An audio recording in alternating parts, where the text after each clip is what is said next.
Boa noite, queridos alunos. Quem vos fala é a professora de vocês, Cândida Bonfim, para a nossa disciplina Logística Internacional.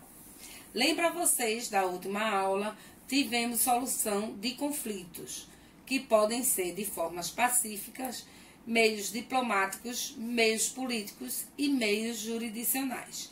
Vamos hoje falar sobre os meios políticos, dando continuidade daquilo que a gente já viu.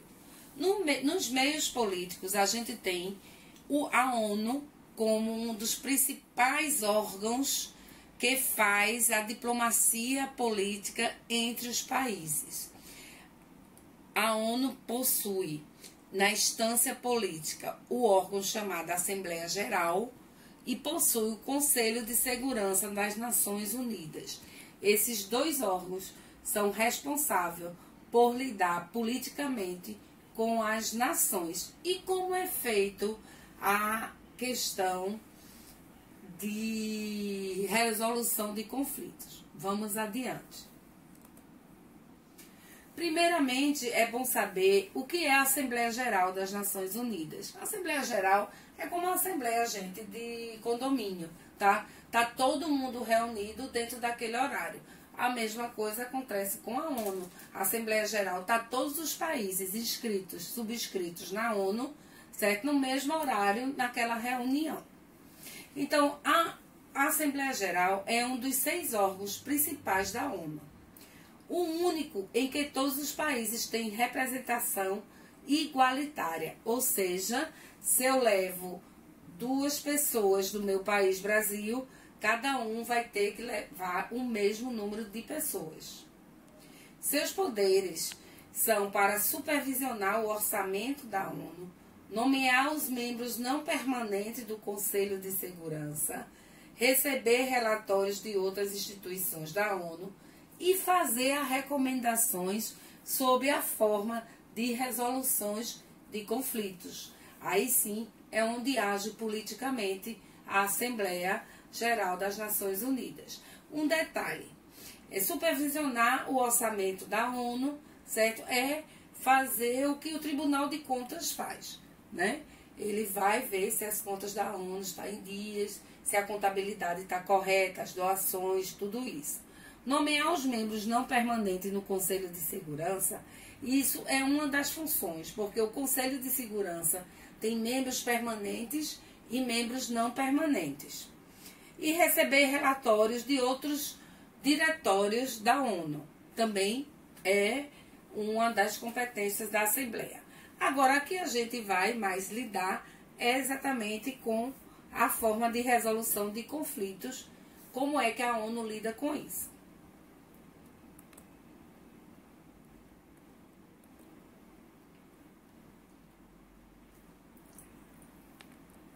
Para você ter uma ideia do tamanho aí, a dimensão do que é a ONU, tá? Isso aí é onde se reúne, é a sala, né, o auditório que se reúne a Assembleia Geral, tá? E cada pessoa dessa está representando um país.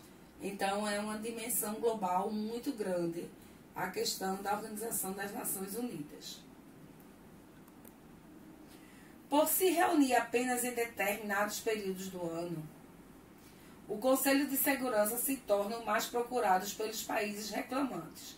O que é que acontece? A ONU, através da Assembleia Geral, ela faz a resolução dos conflitos, só que ela se reúne apenas em determinados períodos do ano. Já o Conselho de Segurança, que a gente vai ver mais adiante, ele é permanente. Então, sempre que há um choque político entre um país e outro, e há essa denúncia na ONU, certo? Pode-se fazer diretamente a Assembleia Geral. Só que a Assembleia Geral, ela tem esse detalhe, que ela só se reúne em períodos de ano. E o Conselho de Segurança, ele é um órgão permanente. Mas ambos, tanto o Conselho de Segurança quanto a Assembleia, têm a competência para investigar e discutir conflitos, além de expedir recomendações. Então, o que é que acontece? Recebido a denúncia pela Assembleia Geral, vai haver os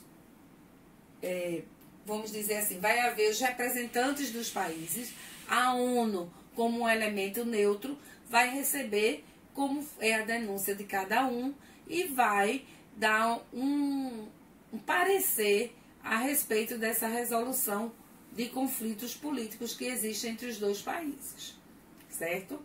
E daí, dando este parecer, os países que são inscritos na ONU, né, eles têm o dever moral de atender aquele parecer que foi dado pela ONU. Passando adiante. O Conselho de Segurança das Nações Unidas. O Conselho de Segurança, ele tem as seguintes competências: resolução de conflitos de extrema gravidade, preferência dos reclamantes por ser mais acessível permanentemente, poder de agir preventivamente ou corretivamente, dispondo para isto da força militar à disposição dos membros das Nações Unidas. Diante desses que estão aí, vamos ver, resolução de conflitos de extrema gravidade, ou seja, uma coisa muito mais séria do que simplesmente um país estar politicamente brigando, não concordando com o outro em alguns aspectos políticos. Quer dizer, uma coisa muito mais grave que pode ser até um conflito de guerra. Preferência dos reclamantes por ser mais acessível, porque ele está permanentemente, todos os dias, ele funciona. Poder de agir preventivamente ou corretivamente, dispondo para isso das forças militares à disposição dos membros das Nações Unidas. Isso quer dizer o seguinte: preventivamente, se houver uma suspeita ou uma denúncia de que um país, certo, vai guerrear com outro e este país pede ajuda à ONU, ela pode agir preventivamente e também corretivamente, no sentido de mandar suas forças militares. E a ONU tem, professora, forças militares? Tem. Quando a gente diz assim, o Brasil vai para a faixa de Gaza ajudar lá na guerra, isso é a força da ONU que o Brasil faz parte. Então, todos os países que fazem parte da ONU mandam um exército, um pequeno exército, para a ONU, para quando a ONU precisar, ela ter essa disposição de militares e agir corretivamente em algum país, tá?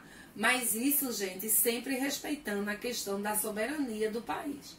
Se o país não aceitar, ou não chamar, ou não quiser a ONU, ela não pode interferir, certo? Apesar dela ser a Organização das Nações Unidas, a mesma coisa a Organização Mundial do Comércio, a mesma coisa a Organização Mundial da Saúde.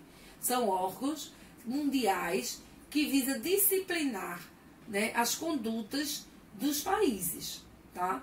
E se tornar de um princípio assim da isonomia e da igualdade entre os países. Então, se eu não sou um órgão inscrito na ONU, tá? Então, possivelmente a ONU não vai me ajudar. Passa adiante. Também tem como competência importante espaço político para atenuar as tensões internacionais, ofertando contribuição para a manutenção da paz. Necessidade do consenso de 5 membros para qualquer deliberação eficaz. Veja, esse espaço político, o que é que se vai discutir? Certo? Algum país que está sofrendo pressão política, tá? Vamos dizer, vão invadir uma faixa dele, vão invadir alguma coisa. Então, isso é uma pressão política de que o líder renuncie por ser um país super desenvolvido em cima de um menos desenvolvido. Então, a ONU, se chamada, ela pode agir e manter a paz entre esses dois países, mandando representantes da ONU. E na necessidade do consenso de 5 membros, porque o Conselho das Nações Unidas, ele é formado coletivamente, tá? Então, pelo menos tem que ter 5 membros para decidir qualquer deliberação. Ele faz deliberações a respeito de algum caso que tenha necessidade de resolução de conflitos.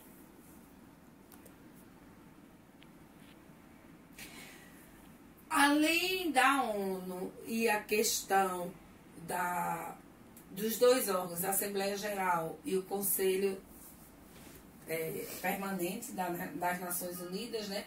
Conselho de Segurança, nós temos ainda como resolução pacífica através da política, né? Não é politicagem, através da política. São as instâncias políticas, são as organizações a alcance regional, delimitando a vocação política, como acontece com a OEA, Organização dos Estados Americanos, que existe desde 1951. Ela atua só para a questão dos América do Norte, América do Sul, América Central. Dispositivo, ela atende a ação semelhante ao da ONU, para resolver os conflitos entre seus integrantes. Só que uma parte bem menor, que aí vai estar apenas 3 continentes. Também possui conselhos permanentes com representantes de todos os seus membros, disposto a resolver os conflitos antes que as partes recorram ao Fórum Maior, ou seja, as Nações Unidas. Então, antes de eu mesma, Brasil, pertenço à América do Sul, e buscar as Nações Unidas, eu posso pedir à Organização dos Estados Americanos que me ajude a resolver um conflito, que esse conflito é um conflito político. Pronto, aí a representação que a gente tem das Américas juntas, né? A América do Norte, lá em cima, o Canadá, os Estados Unidos, o México, Cuba já faz parte da América Central e a América do Sul. Os países membros que compõem a OEA, que é a Organização dos Estados Americanos, Argentina, Bolívia, Brasil, Chile, Colômbia, Costa Rica, México, Honduras, Nicarágua, Panamá, Paraguai, Peru, Estados Unidos, Uruguai, Venezuela, Barbados, Trinidade, Tobago, Jamaica, Granada, Suriname, Dominica, Santa Lúcia, Antígua e Barbuda. São Vicente e Granadinas, Bahamas, São Cristóvão, Neves, Canadá, Belize e Guiana. Tá? Todos esses são países. Engraçado, né? Ah, nunca ouvi falar. Pois é, existe Belize, existe Neves, existem outros países que a gente, na nossa própria América, a gente não tem o conhecimento. Mas agora vocês estão sabendo os países que pertencem à Organização dos Estados Americanos. E aí, depois dos meios políticos, que envolve a questão da ONU e a questão da OEA, a gente tem os meios jurisdicionais, que é o meio de jurisdição de como resolver um conflito a nível internacional, né, gente? Então, a jurisdição, o que é jurisdição? Jurisdição é um foro especializado, independente, no âmbito do qual são examinados meticulosamente os interesses dos estados em litígio, para, imparcialmente e à luz do direito, proferir decisões obrigatórias, buscando-se, ainda que com medidas compulsórias vêm-se compulsórias com o sinônimo de obrigatórias, a pacificação dos conflitos. Ou seja, o objetivo do meio jurisdicional é alcançar a paz. Dentro desse meio jurisdicional, nós vamos ter a arbitragem e a decisão judiciária. Vamos ver agora a arbitragem. A arbitragem é uma forma jurisdicional de resolução de conflitos internacionais. O árbitro é escolhido pelas partes que descreve o conflito e a delimitação do direito aplicado. Proferida a sentença, o árbitro se exonera das funções. A boa-fé e a honradez das partes está vinculada ao fiel cumprimento da sentença, cujo não cumprimento configura ato internacionalmente ilícito. Gente, a arbitragem é composta por árbitros. Árbitros não é árbitro de futebol, não, tá? São árbitros que fazem a arbitragem. Então, são pessoas de notável saber jurídico, certo? Que compõe coletivamente a arbitragem, né? E vai analisar o conflito entre as nações, tá? Para resolver isso juridicamente, como se juiz fossem. Eles não são juízes, mas são nomeados pelos países como juízes fossem. As escolhas dos árbitros pelos litigantes normalmente recai sobre um estadista do mais alto nível, como eu falei para vocês, alguém de notável saber jurídico. Durante muito tempo recaiu sobre os soberanos, os chefes de Estado monárquicos. O encargo arbitral pode também ser confiado não a uma personalidade, mas a um colegiado constituído por representantes de estados neutros, escolhido pela sua capacidade técnica.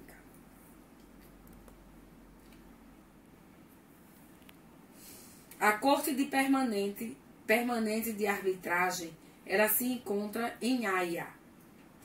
Não se trata de uma corte verdadeira, mas sim de uma lista permanente de pouco mais de 200 pessoas altamente qualificadas, indicada pelos governos que patrocinam a entidade para atuarem na arbitragem, quando solicitada pelos seus estados em conflito.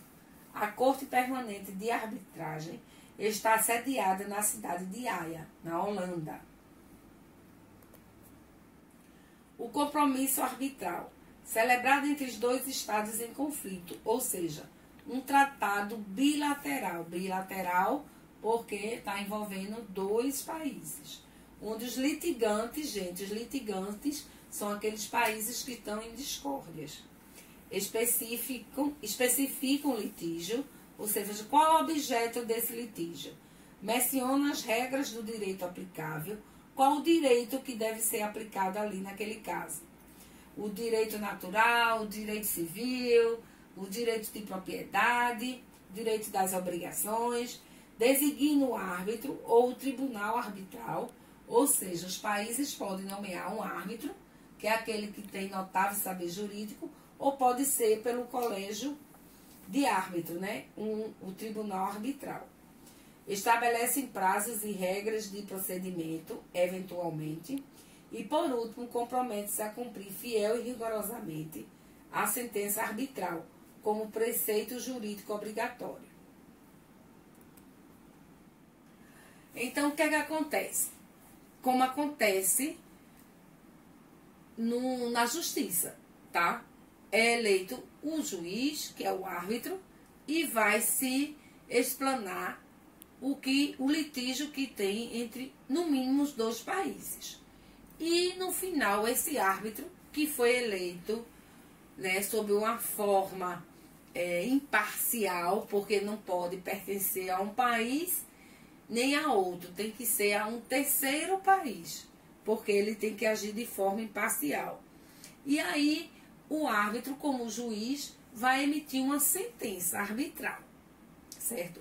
Essa sentença arbitral vai dar a decisão desse árbitro ou desse colégio de arbitragem, que pode ser também um órgão colegiado, se assim os países preferirem. Então, essa sentença ela vai ter um valor muito grande para aqueles países, porque vai dizer quem realmente tem o direito.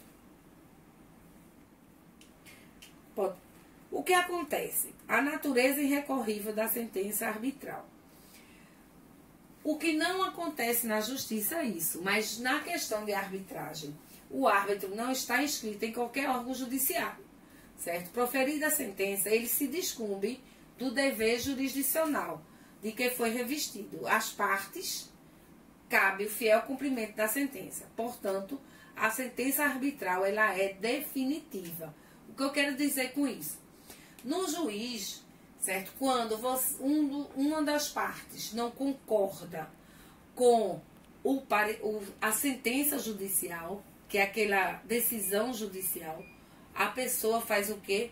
Recorre para um grau superior, que é o Tribunal de Justiça, certo? Se não concordou com o Tribunal de Justiça, a pessoa recorre de novo para o Supremo Tribunal Federal.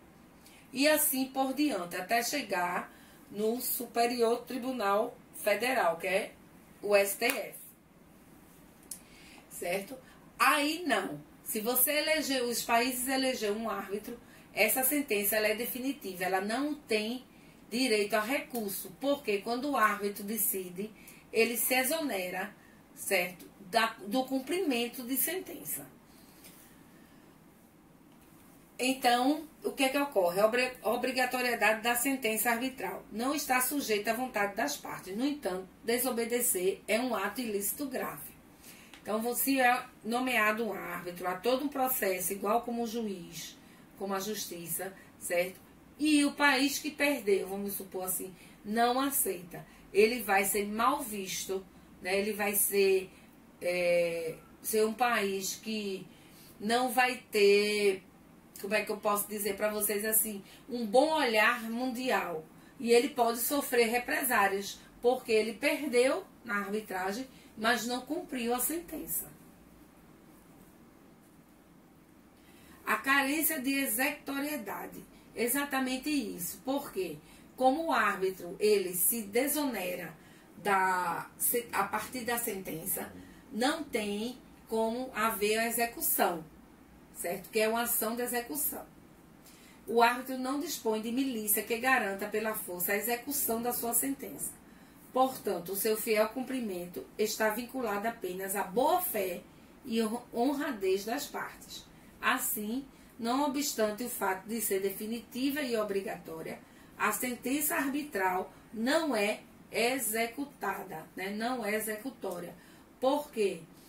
Porque não existe a instância de execução, certo? Tem que haver a boa-fé dos países. E se o país, como eu falei, não cumprir, ele vai ter feito um ato ilícito perante toda a comunidade internacional. E por que então se faz a arbitragem? Porque a arbitragem é o meio mais fácil, mais rápido do que chegar para uma justiça internacional. E tem a justiça internacional? Tem, que é a Corte de Haia, tá? E vamos para ela agora. Solução judiciária. A jurisdição internacional só é exercida equacionando-se conflitos entre soberanias. Soberanias, né, é o poder de cada país, desde que se submetam às autoridades das cortes. A jurisdição judiciária é um fenômeno recente no cenário internacional, ao contrário da jurisdição arbitral, cuja existência remonta a mais de 2 milênios. Então, antigamente, lá na época de Roma, né, era feito esse julgamento pelos árbitros.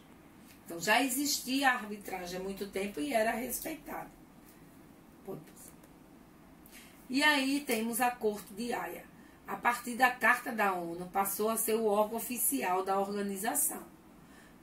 Então, dentro da ONU, existe a Corte de Haia, que é onde se é julgado juridicamente mesmo. Aí vai os advogados dos países, os representantes, né, fazer as suas defesas e suas considerações. A Corte de Haia era composta por 15 juízes, eleitos pela Assembleia Geral e o Conselho de Segurança das Nações Unidas. Os estados em conflito têm que aceitar a jurisdição da Corte. Cláusula facultativa de jurisdição obrigatória. É o seguinte: quando o Estado pode ser integrante das Nações Unidas, podendo optar, contudo, por não firmar o Estatuto da Corte, e desse modo não se submeter à jurisdição obrigatória.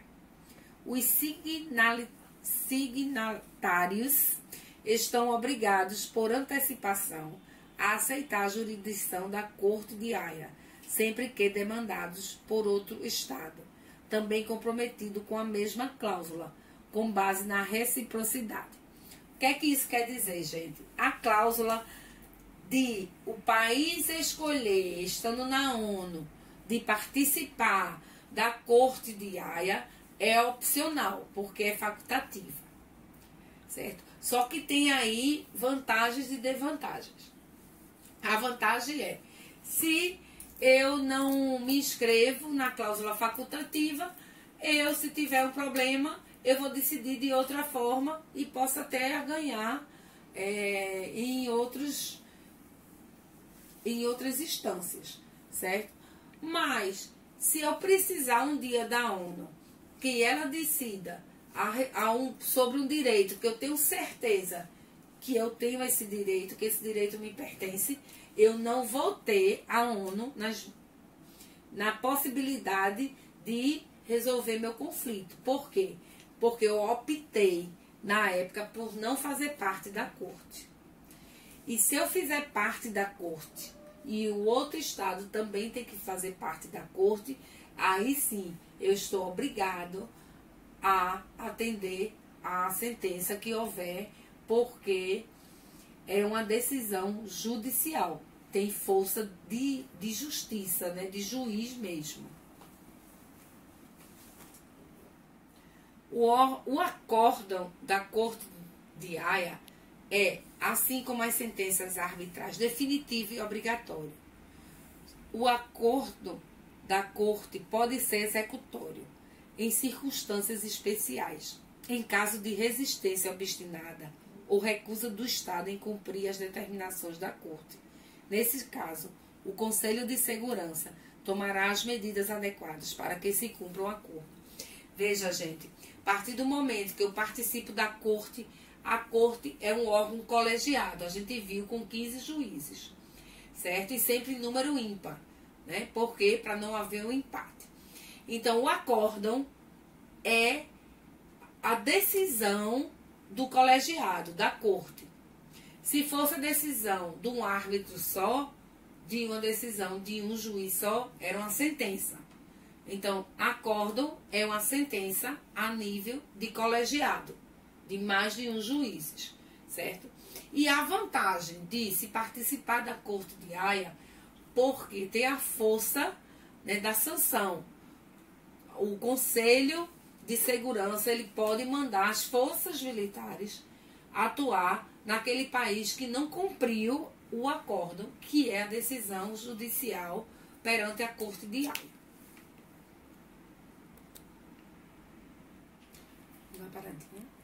Bom, gente, aí está as nossas resoluções de conflitos de forma pacífica, tá? A gente vai ter diplomático, político e, por fim, o jurisdicional. Qualquer dúvida, vou estar aqui na hora da aula para a gente ir tirando, ok? Boa noite, estou aguardando vocês.